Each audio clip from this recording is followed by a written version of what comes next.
और प्रद्युम्न जी बच गए।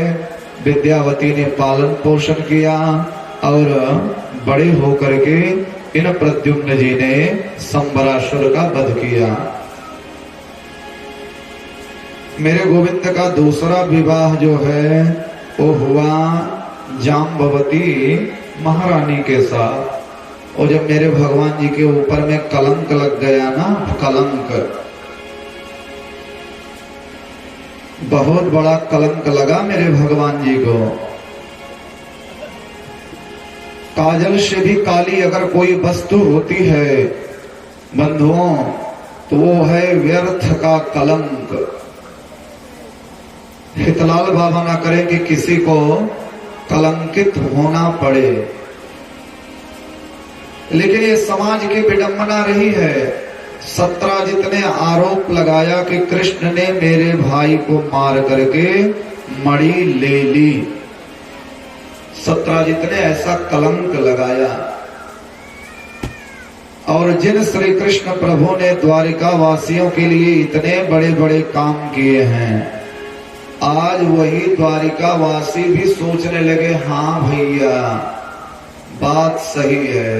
ये समाज की विडंबना है, इससे कभी घबराइएगा मत आप लोग। ये दुनिया कभी किसी को अच्छा नहीं कहती है।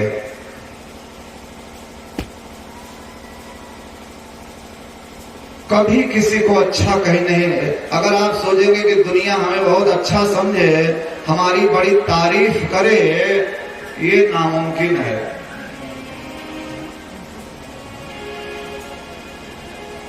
दुनिया किसी की तारीफ वरीफ नहीं करती भैया। दुनिया सिर्फ और सिर्फ आपकी कमी को देखने में लगी हुई है, और फिर आप सबको संतुष्ट कर भी नहीं सकते।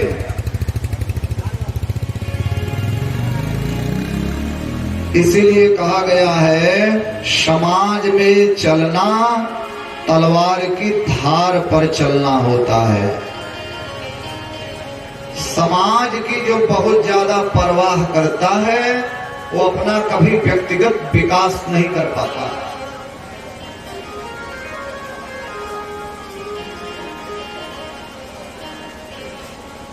कभी भी वो आदमी अपना व्यक्तिगत विकास नहीं कर सकता है जो समाज की बहुत ज्यादा परवाह करेगा। भैया कुछ ना करने से कुछ करना हमेशा अच्छा होता है।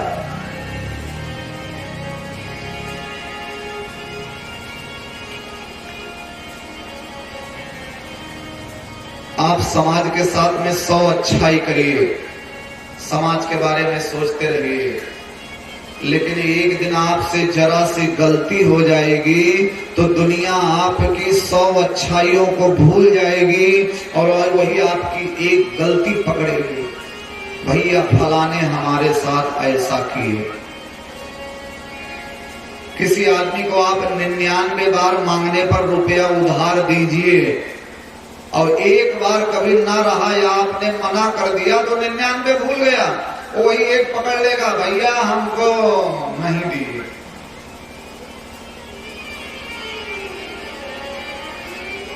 ये दुनिया कभी किसी की होती नहीं है। राम जी की नहीं हुई, कृष्ण जी की नहीं हुई, तो हम आप क्या हैं? पानी के बुलबुले हैं, बुलबुले।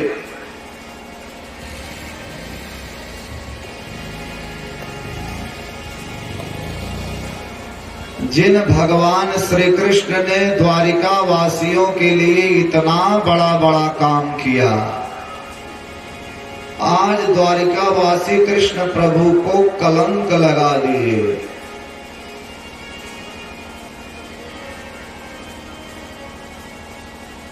भगवान अपने ऊपर में लगे हुए कलंक को मिटाने के लिए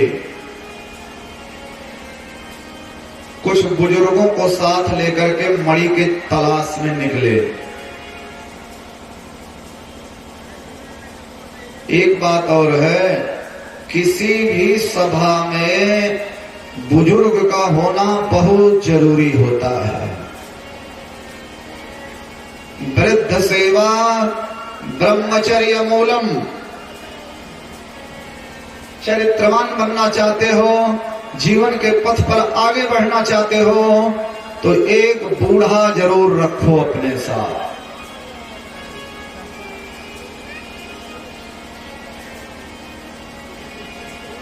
बूढ़े बुजुर्ग की बात सर्वमान्य होती है।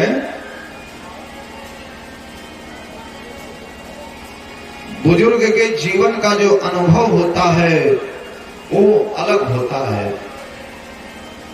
भगवान मणि का पता लगाने के लिए गए, चलते चलते चलते चलते चलते चलते पता लगाते लगाते लगाते लगाते लगाते, भैया अगर आप किसी चीज के पीछे पड़ोगे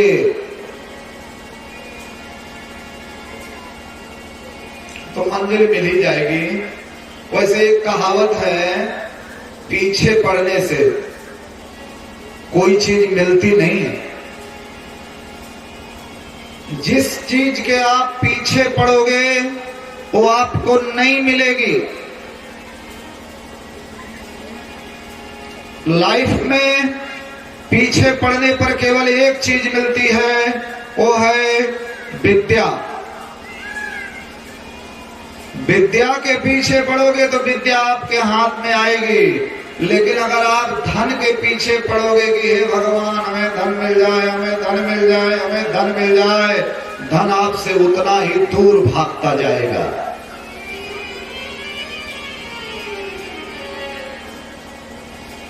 जंगल में एक जगह प्रसेनजीत मरे हुए मिल गए। बहुत पता लगाने के बाद प्रसेनजीत मिल गए, लेकिन मणि वहां भी नहीं है।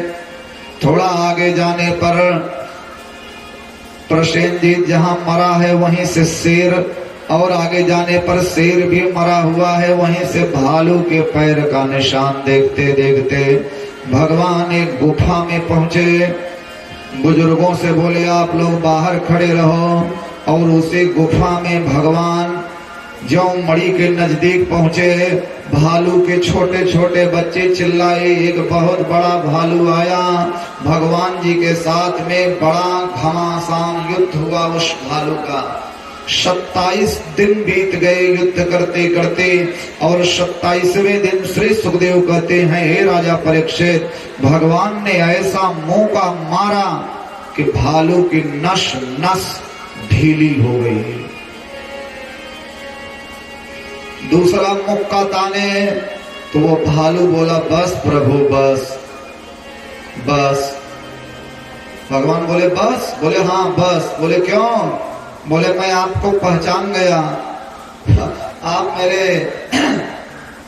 भगवान हो, आप वही हो जिसने विशाल समुद्र के ऊपर में पुल बनाया, आप वही हो जिन्होंने रावण का संहार किया।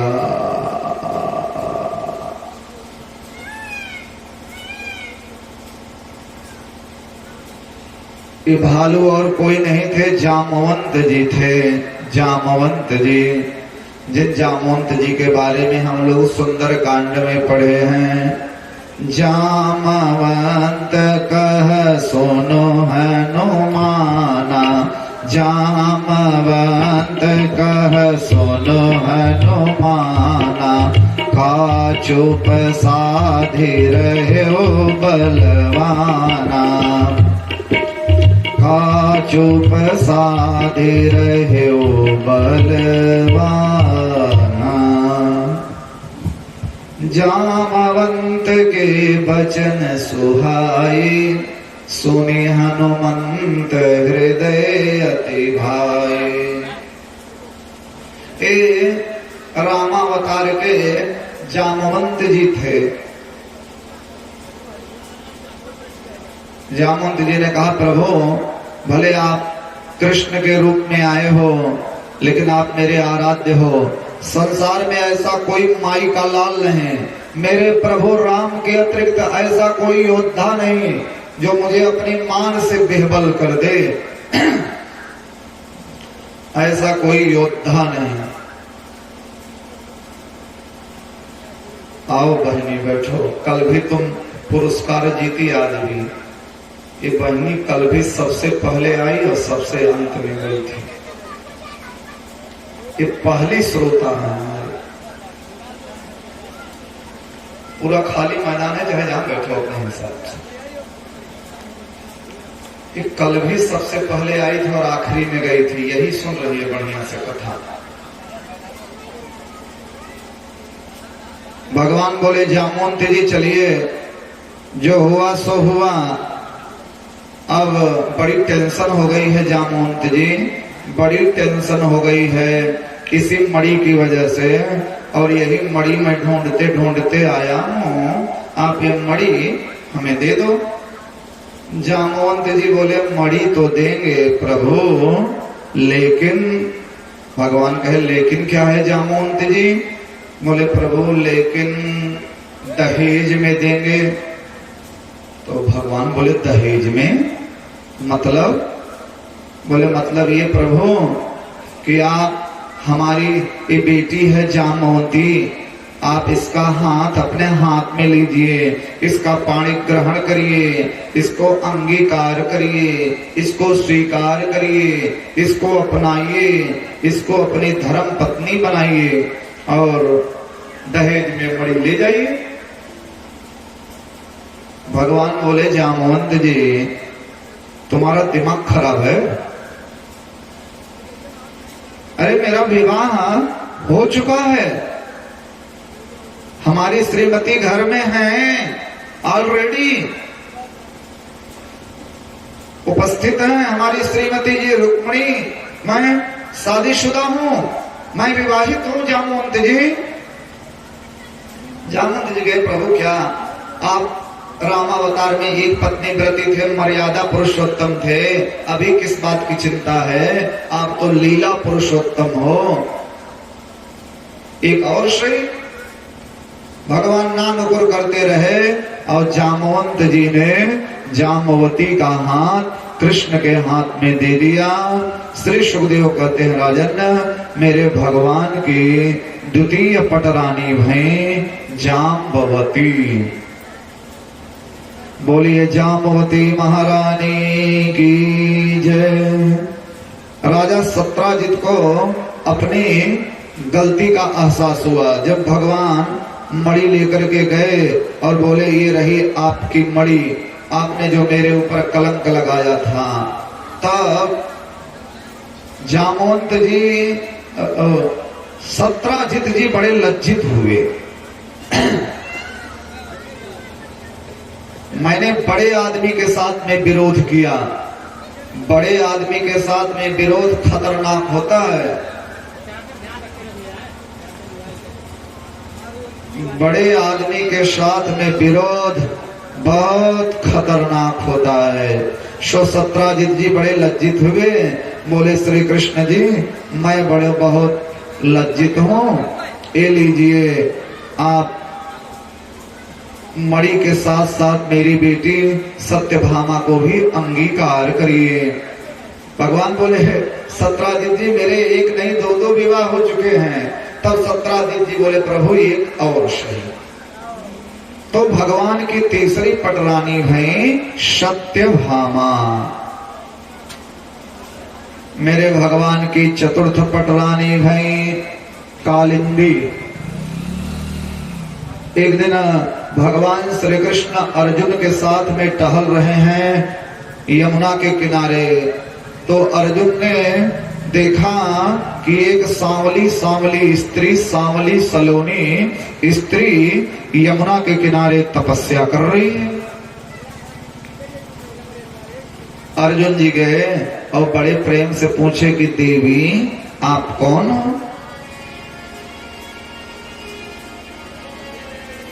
तब उस स्त्री ने बताया हे अर्जुन देव अहम देवस्य सवितुर दुहिता पतिमेक्षति विष्णुं वरेण्यं वरदं तपः परममास्थिता।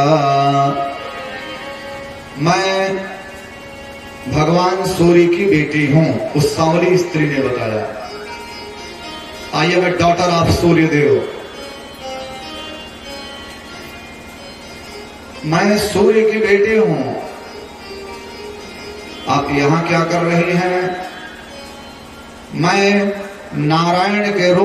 नारायण रूपी श्री कृष्ण को पति के रूप में प्राप्त करने के लिए तपस्या कर रही हूं।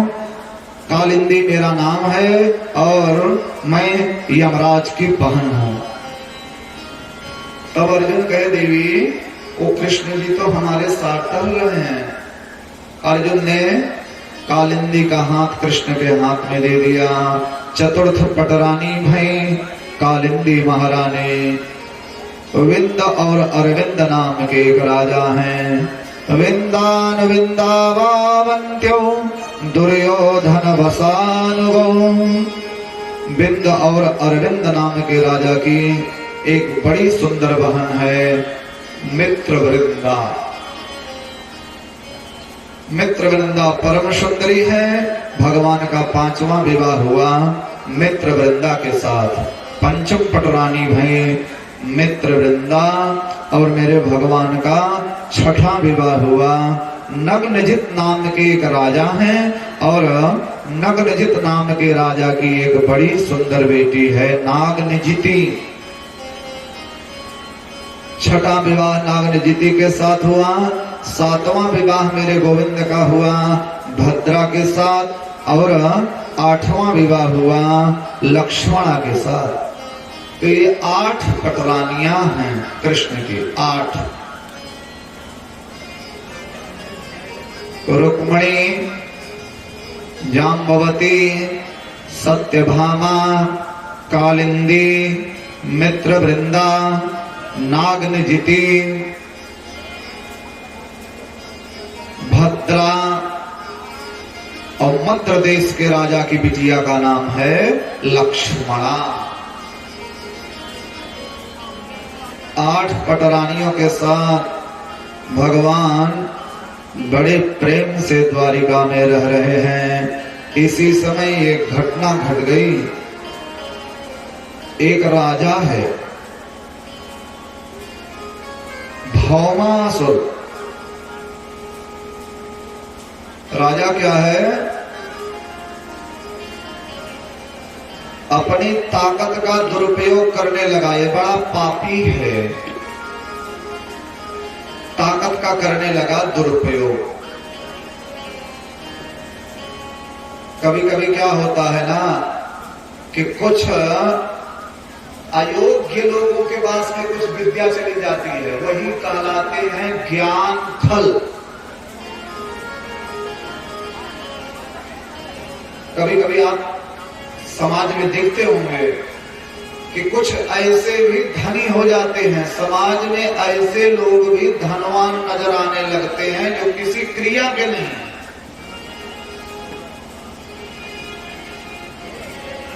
ऐसे लोग भी कभी कभी विद्वान नजर आते हैं जो किसी क्रिया के नहीं हैं। ऐसा आदमी भी कभी कभी बलवान दिखाई पड़ता है समाज में, जिसको नहीं होना चाहिए था।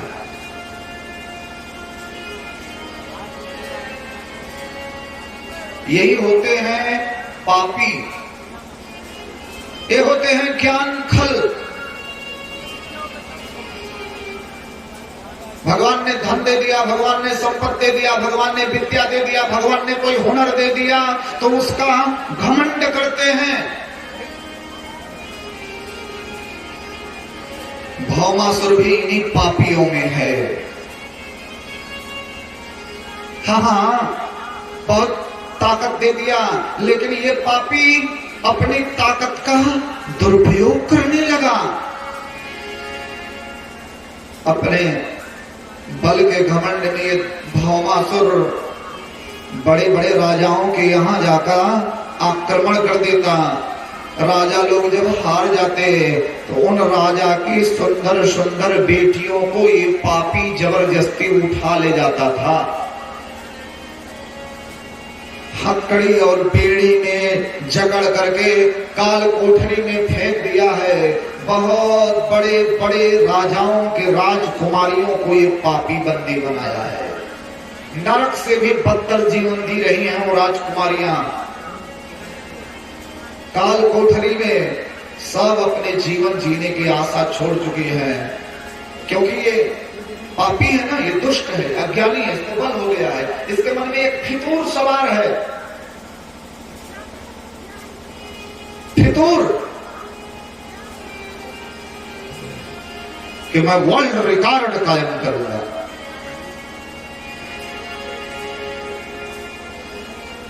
कैसा वर्ल्ड रिकॉर्ड?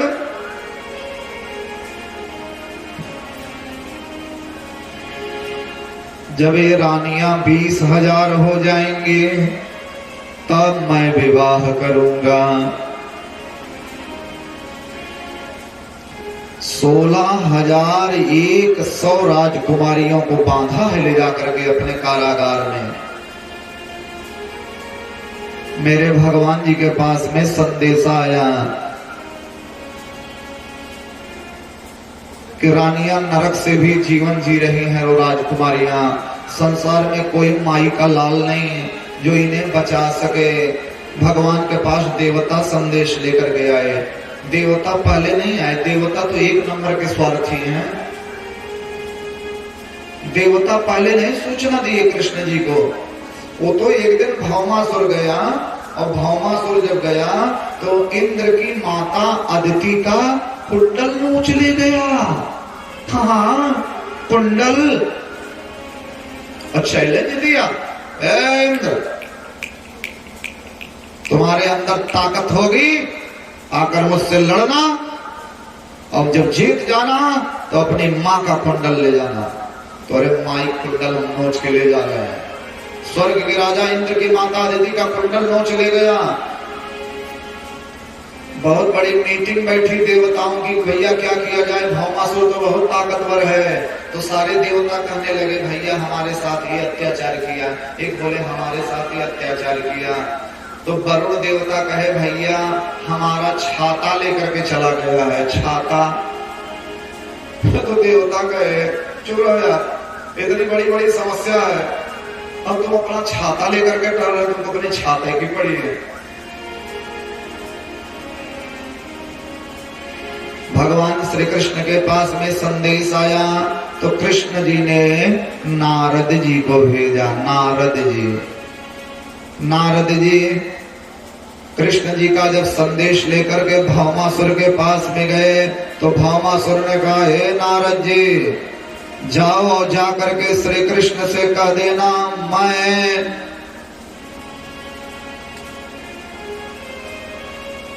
ना ही मैं कंस नहीं हूं। कृष्ण से कह देना कि मैं कंस नहीं हूं, मैं भौमासुर हूं, भौमासुर।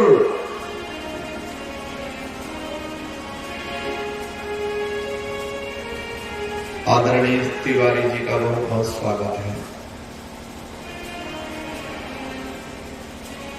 अखियां हरि दर्शन की प्यासी, कल हमारी निगाहें ढूंढ रही थी आपको इतनी भीड़ में।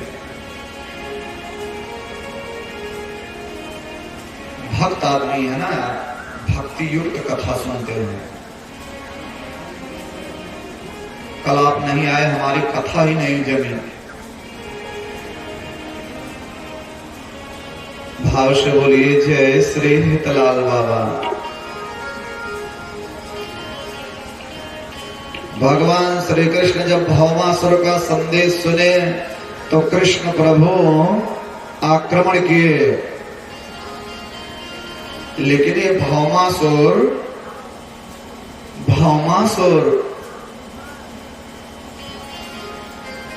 एक बात बताएं, कोई भी युद्ध राजा नहीं लड़ते हैं। राजा कभी युद्ध नहीं लड़ता। युद्ध कौन लड़ता है? सेना। सेना युद्ध लड़ती है। और ताज राजा पहनता है। और जब सेना जीतती है तो राजा ताज पहनता है, और जब सेना हारती है तो राजा ही बंदी बना लिया जाता है। जो राजा जीता सेना उसकी हो गई।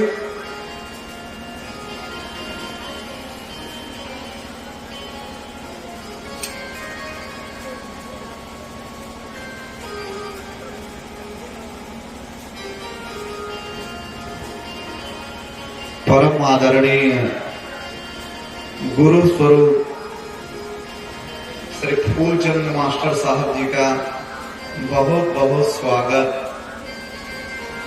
अरे गजब भाग्योदय हुआ, सरकार का दर्शन हो गया।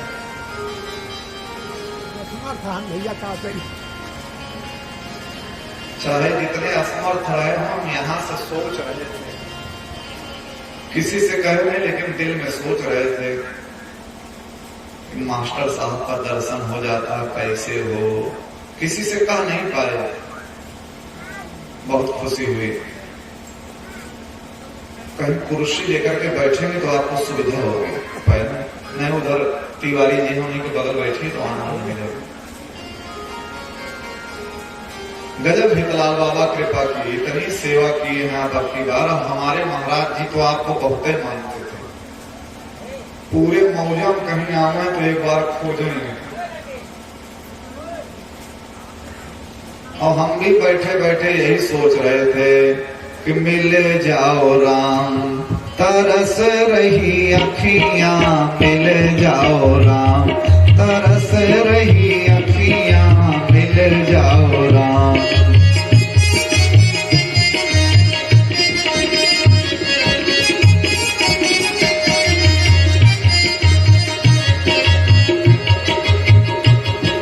मिल जाओ राम, तरस रही अखियां, मिल जाओ राम।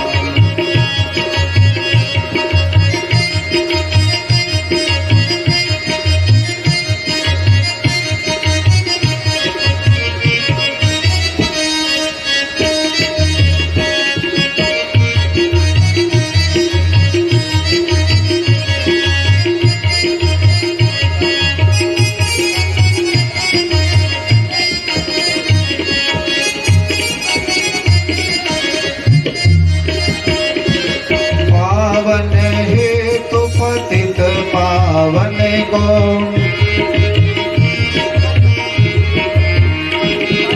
पावन है तू पतित पावन को, पावन है तू पतित पावन को। सावन के जैसी तरस रही अखियां, सावन के जैसी तरस रही अखियां।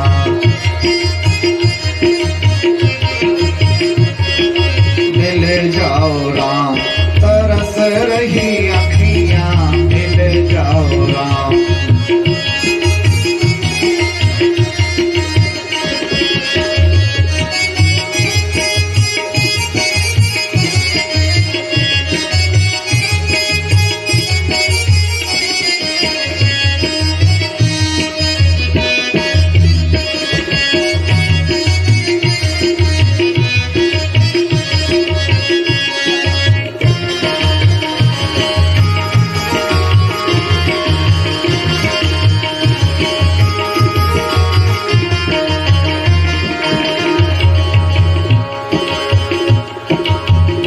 जाओ राम। भाव से बोलिए जय श्री हितलाल बाबा, और प्रेम से बोलिए कृष्ण अनुरागी भक्तों जय श्री हितलाल बाबा। भगवान श्री कृष्ण जब गए लड़ने के लिए भौमासुर के यहाँ, तो भौमासुर का एक सेनापति है जिसका नाम है मुर। अरे बहुत दिन बीत गए,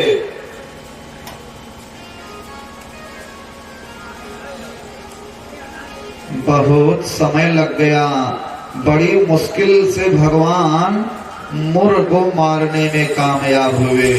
तो मुर नाम के दैत्य को मारने की वजह से भगवान का एक नाम पड़ा मुरारी। बोलिए मुरारी कृष्ण भगवान की जय। तो बड़ी मुश्किल से मुर नाम के दैत्य को मारने के बाद में मेरे भगवान भौमासुर को मारने में, अरे बाबू साहब आइए दर्शन दीजिए। बाबू श्री पप्पू सिंह प्रधान प्रतिनिधि डीली सरैया और कोटेदार श्री पिंटू तिवारी जी,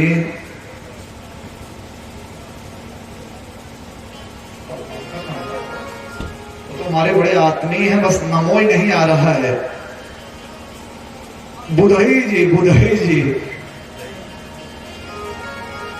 इतने प्रसन्न हो गए आपका कि हृदय में नाम था, मुझे मुंह पे आ ही नहीं रहा था।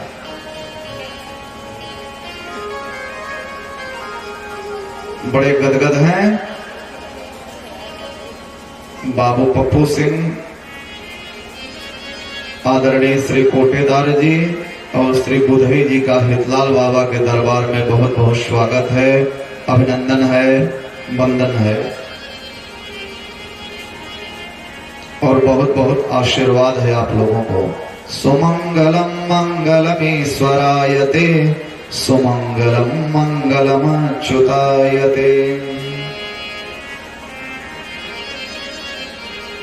तो बड़ी मुश्किल से भगवान भौमासुर को मारने में कामयाब रहे।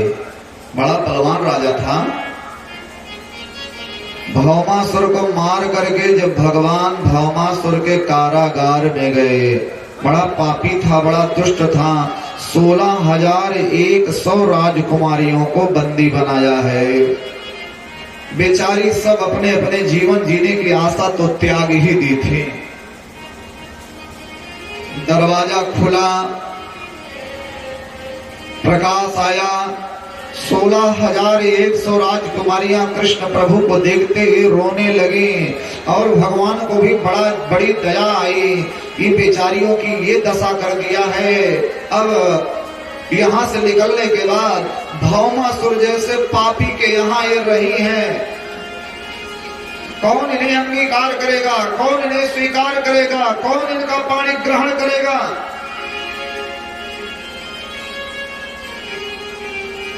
इनका जीवन तो नरक हो जाएगा। सो मेरे गोविंद ने कहा, हे देवियों, भगवान तो घट घटवासी है ना, कृष्ण तो परमात्मा है और परमात्मा तो हमारी आत्मा के अंदर में ही विराजमान है।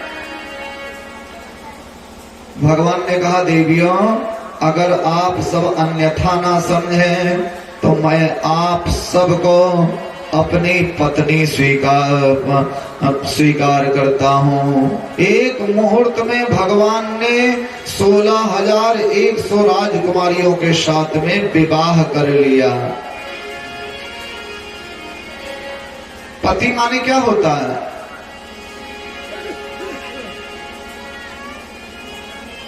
पति माने होता है रक्षक। पति वो जो अपनी पत्नी की रक्षा करे, सुरक्षा करे। योग्य पिता योग्य कन्या का हाथ योग्य पुरुष के हाथ में जब देता है तो वही पत्नी होती है। और अध्यात्म के नजरिए से देखें भैया, तो भगवान तो प्राणी मात्र के पति हैं। ये जो सांसारिक रिश्ते देख रहे हैं ना हम लोग, सांसारिक रिश्ते, सांसारिक रिश्तों का नाता हमारे शरीर तक है। शरीर के माता, शरीर के पिता, शरीर के भाई, शरीर के बहन, दादा दादी, नाना नानी, मामा मामी, मौसी मौसिया, फूआ फूफा, चाचा चाची, भाई बहन, यारी दोस्ती, सास ससुर, पति पत्नी, भाई बहन, ये जो रिश्ते हम देख रहे हैं, इनका मतलब हमारी शरीर के साथ ही होता है। शरीर खत्म, रिश्ते खत्म। लेकिन इसी शरीर के अंदर में आत्मा, शरीर के पति पत्नी, लेकिन आत्मा का पति तो केवल परमात्मा होता है। आत्मा के पति तो केवल भगवान होते हैं। जब मीरा से लोगों ने कहा, मीरा खुशी मनाओ, जश्न मनाओ, मीरा ने कहा कैसी खुशी? बोले तुम्हें राणा खानदान मिला, इतना ऊंचा खानदान मिला, तुम्हें खुश होना चाहिए, कितने भाग्यशाली हो। तब मीरा ने कहा, ऐसे बर को क्यों बरे, जो जन्मे और मर जाए, बरबरिए गोपाल जी, जासो चूड़ लो अमर हो जाए। ए दुनिया वालों, वर्ण करना है तो भगवान का वर्ण करो, दुनिया का वर्ण क्या करना।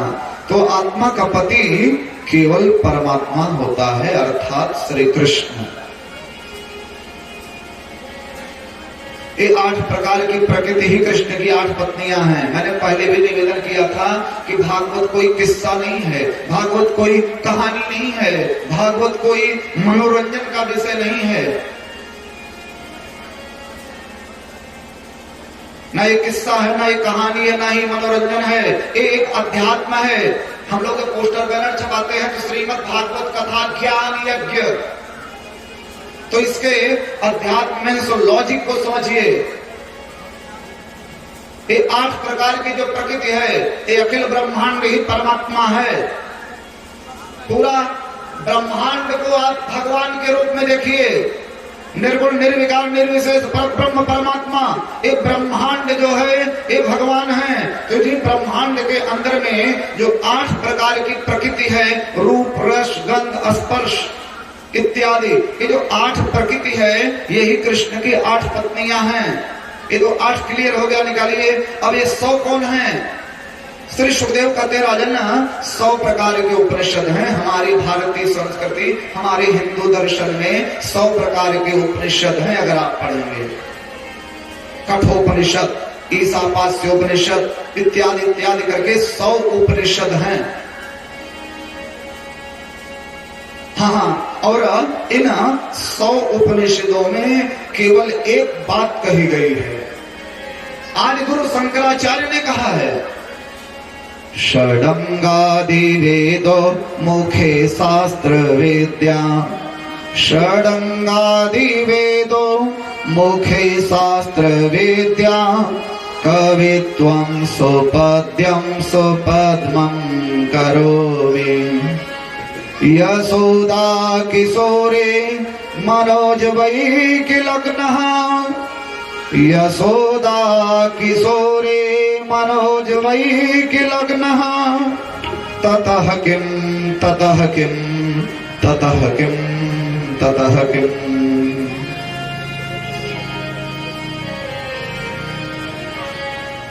हमारे हितलाल बाबा की कृपा हो जाए, भगवान की कृपा हो जाए, मेरे लड्डू गोपाल की कृपा हो जाए, हम सब लोग बहुत बड़े ज्ञानी हो जाएं। भगवान की कृपा होगी तभी तो ज्ञानी होंगे, बगैर भगवान की कृपा के कुछ नहीं होता। 1 करोड़ बच्चे एग्जाम देते हैं, लेकिन जिनके ऊपर में भगवान की कृपा होती है, कर से कर्म करम विधि नाना, और मन राखो जहां कृपा निधाना। तो कर्म तो आपको करना पड़ेगा, लेकिन कर्म के साथ में भगवान की कृपा। तो भगवान की कृपा हो जाए, हम बहुत बड़े ज्ञानी हो जाएं, बहुत बड़ा ज्ञान हमें हो जाए, अच्छी बात है। चारों वेद, 6 शास्त्र, पुराण, उपनिषद सब हमें कंठस्थ हो जाएं, ये पोथी वोथी देखना न पड़े, हम बहुत बड़े ज्ञानी हो जाएं और हमारी आवाज बड़ी सुंदर हो जाए। हाँ, हमारी आवाज बड़ी सुंदर हो जाए, दुनिया हमारी आवाज पर वाह वाह करने लगे,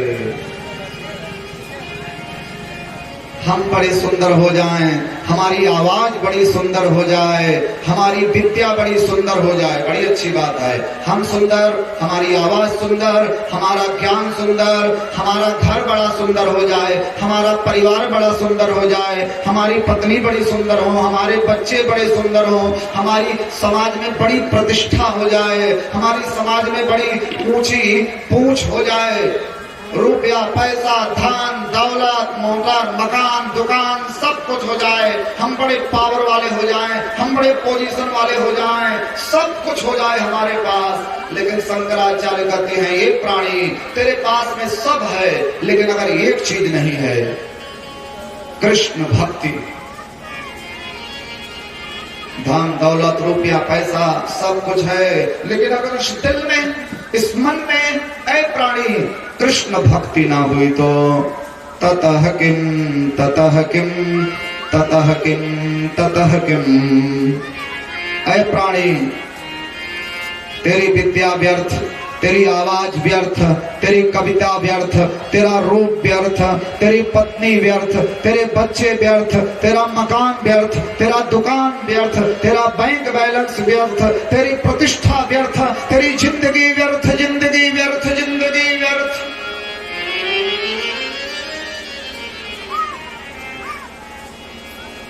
यशोदा किशोरे मनोज वै किलग्नः ततः किम ततः किम ततः किम ततः किम। तो 8 प्रकृति ही कृष्ण की 8 पत्नियां, आध्यात्मिक नजरिया, और जो 100 उपनिषद हैं, ये 100 उपनिषद कृष्ण की 100 पत्नियां। अब 108 क्लियर हो गया, अब बचा 16,000। हमारे यहाँ 4 वेद हैं, ऋग्वेद यजुर्वेद सामवेद और अथर्ववेद, 4 वेद हैं। चारों वेदों के मंत्रों को कैलकुलेट करेंगे तो मंत्र कितने हैं?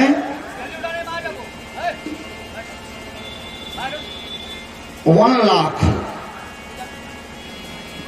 1 लाख।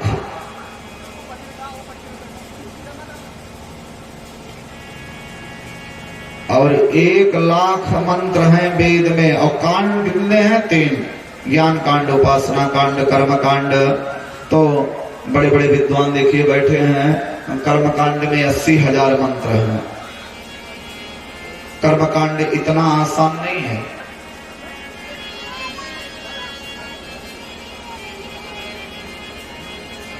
ज्ञान कांड में 80,000 मंत्र हैं, कर्म कांड में 80,000 मंत्र हैं, ज्ञान कांड में 4,000 मंत्र हैं, और उपासना कांड में 16,000 मंत्र हैं। उपासना का मतलब क्या होता है? कभी कभी हम लोग कहते हैं ना कि हम भैया उपासना कर रहे हैं, हम आराधना कर रहे हैं, हम प्रार्थना कर रहे हैं, या हम उपासना कर रहे हैं? हाँ बोलिए मत, अभी महाराज जी उपासना कर रहे हैं। उपासना, प्रार्थना बोलो, उपासना बोलो, एक ही बात है। उपासना मीन्स उप समीपे असनम उपासनम, भगवान के नजदीक चले जाने का नाम ही उपासना है। तो उपासना कांड के जो 16,000 मंत्र हैं, यही श्री कृष्ण की 16,000 पत्नियां हैं। ये तो आध्यात्मिक लॉजिक, आध्यात्मिक तात्पर्य श्री सुखदेव राजा परीक्षित को बताते हैं। और वैसे तो देखा जाए तो गिनती के प्रामाणिक 16,108 हैं, और वैसे भक्ति के चश्मे से देखेंगे तो पूरा ब्रह्मांड, हम सब परमात्मा, हम लोग आत्मा हैं और भगवान परमात्मा हैं। तो प्राणी मात्र के पति, हमारे आपके सबके पति तो भगवान हुए ना, भगवान ही तो हमारी रक्षा करते हैं।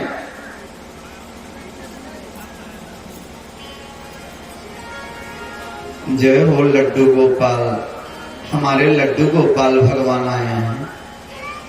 श्री राधे गोविंदा मन भजले हरि का प्यारा नाम है। श्री राधे गोविंदा मन भजले हरि का प्यारा नाम है।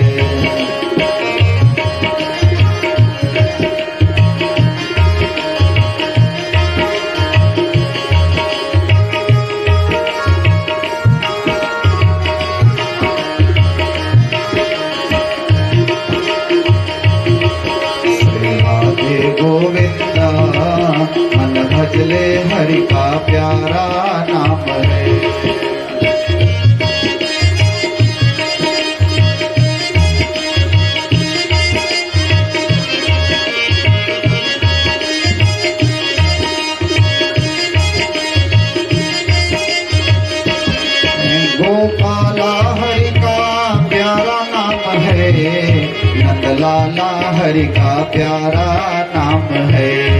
श्री राधे गोविंदा मन भजले हरि का प्यारा नाम है।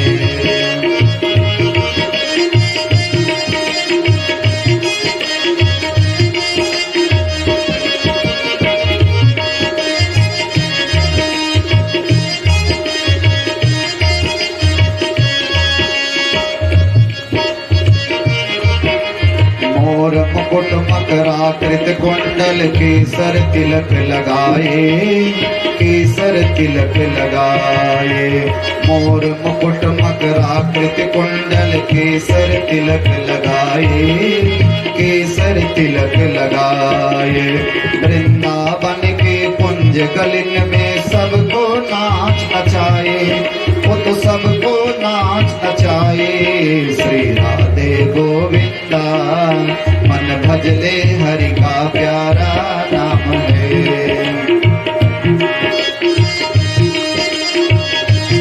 बहुत अच्छे हैं आप लोग, तालियों की सेवा देते रहो।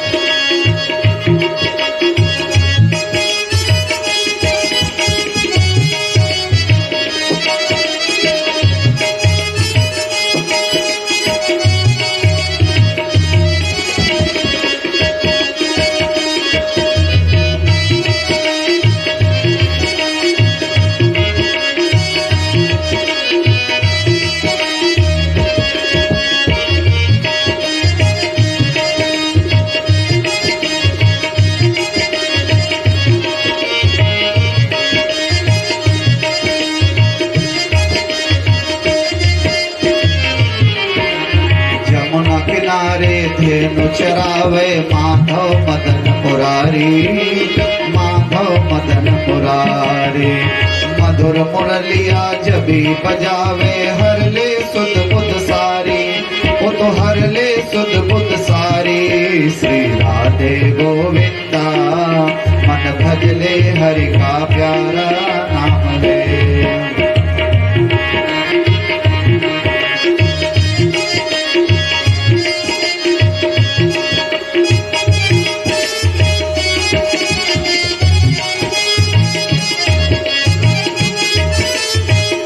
बाबू आपको श्री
गोविंदा मन भजले हरि का प्यारा नाम है।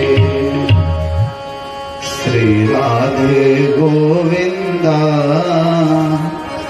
मन भजले हरि का प्यारा नाम है।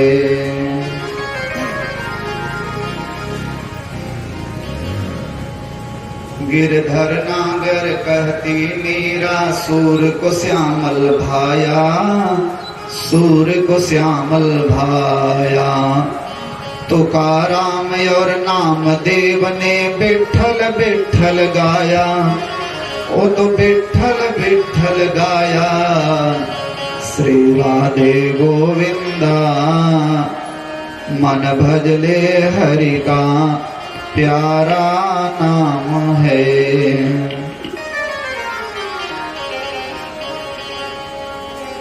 भगवान के विवाह का आध्यात्मिक तात्पर्य है।